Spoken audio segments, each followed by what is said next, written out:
Hello everybody, this is Oli from the Art School of SF Bay, and today I'm going to teach you guys how to draw airplanes. So grab yourself a pencil and eraser and let's get started. The first plane I'm going to teach you guys how to draw is a Spitfire. These planes are not made anymore, but they were fairly common back in the days. The first step is drawing a line and shape that shows the direction of the plane. This shape is mostly dictated by the fuselage. That's the big part in the middle where the pilot sits and the engine is.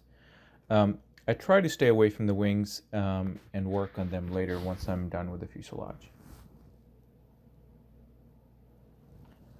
When you draw the wings, you also want to show where the wings come out of. So there should be a line that shows the wings interacting with the fuselage.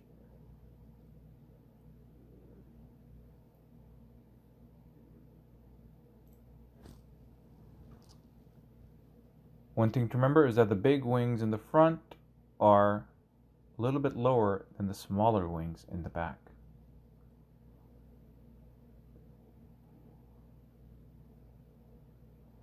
Now, one of the things I like doing when I'm drawing planes is I try to make a small, very light grid that shows the three-dimensional shape of my plane. The reason I do this is because I don't want to shade them in, and this serves the same purpose. My brain can interpret what I'm drawing without having to shade it. I'll use the same technique here with a much different plane. Now the shape that I'm drawing here is kind of cylindrical, so if you have experience drawing cylinders, you already have a head start. The front of the plane is rounder, and that is visible. One of the things that impacts is the line of symmetry, as you can see, which is also fairly round. Now, the three-dimensional shape of an object is not just dictated by its contours being the outside lines of a shape. They're also dictated by the inside lines. So when you draw these lines, you want to make sure that they are doing justice to the three-dimensional shape of your object. Now this plane was a little bit simpler to draw because the wings were, I wasn't really drawing wings, but our next plane is going to be a little bit more challenging.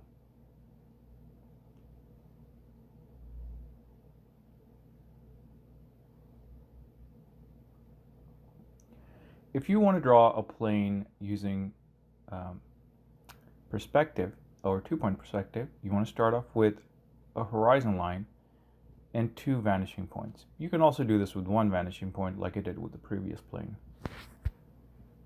Biplanes are really good for two-point perspective because their wings can be used, drawn using two-point perspective, as I'm doing here. Now, one of the things you want to keep in mind when you're drawing planes is that not everything is going to be perfectly vertical and horizontal. Planes have to basically take off as they pick up speed, and that requires their wings to be slightly tilted. So as you're watching this, you're actually watching me make a mistake because the fuselage that I'm drawing is actually completely horizontal, when in reality biplanes have fuselages that are slightly tilted. Same thing with the wing. So as I'm drawing this, my brain is telling me that something is off, and then I start fixing it. So when you're drawing a plane, even when you're using all the techniques that you've drawn and you might be doing something that's fundamentally correct, a lot of times you can come across problems. So always look at your work critically as you're drawing it.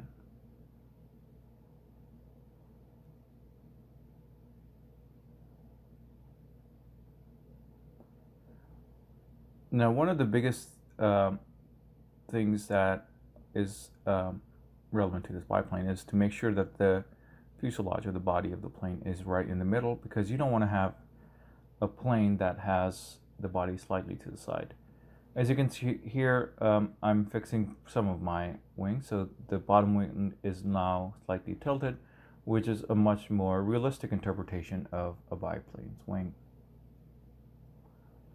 I try not to shade in my plane till I'm done drawing, so you should not do that either. Please do not shade in parts of your plane.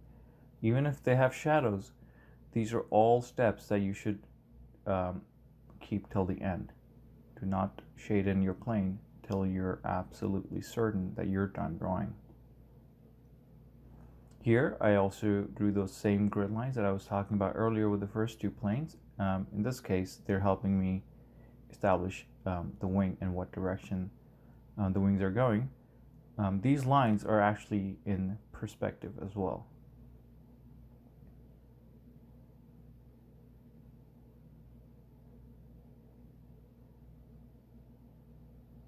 Now, I'm not really decorating my planes, but I do recommend that you try to decorate your planes and color them, make them all nice and beautiful. I chose not to color this plane because that would keep me from drawing another plane, which will be coming up shortly. Now, if your plane is sitting on the ground, please remember to add a cast shadow. Cast shadows are very useful when you're drawing cars and planes, because they allow you to see how that they're actually sitting on top of a surface, and it kind of makes them look more realistic. When you're shading in your plane, I'm going to shade mine in with just a simple pencil, but as you're shading in your planes, make sure that you account for highlights. Highlights are the parts of your plane that reflect light. Now, this plane has a highlight that is right in the front. You can see it's pretty prominent on the red nose of the plane.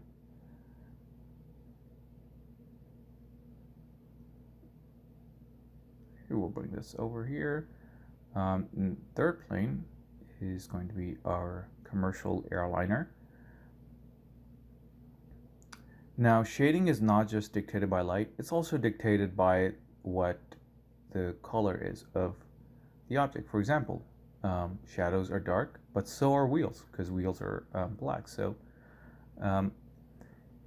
you don't want to think about both of these things at the same time. Try to think of light and shadow separate from the actual color of the object. For example, windows and wheels should be done at a later time than lights and shadow.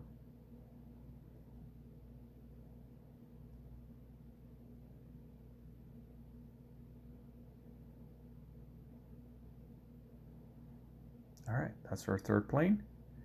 Now, our last plane, I wanted to do something a little bit more fun. So what if you want to draw your own plane?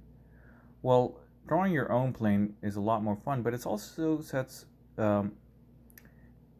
presents its own set of challenges. When you're drawing your own plane, you still want to start off with a fuselage. I recommend using 1-point perspective for in the beginning, and then moving on to 2-point perspective later. So for the fuselage, I use a vanishing point. In this case, it's way in the right side. I use that for the vertical stabilizer, which is the wing, the vertical wing, and some lines on the bigger wings too. Here I'm adding light and shadow. Now, one of the things that happens when you're drawing your own plane is you're kind of throwing stuff at your that's something that you're designing, and a lot of times your ideas that sound good might not look visually appealing. So it's a lot of erasing and redrawing till you can get the plane that you want. But it's all about, don't let your drawing frustrate you if you're drawing something that is all original, because you're taking a risk. Taking a creative risk is not going to reward you instantly, but it will reward you later on, because you're doing something that is completely your own, and you have something that is only yours. Well, that's it for my lesson on drawing planes. I hope you guys learned something, and good luck with drawing your own planes. Bye.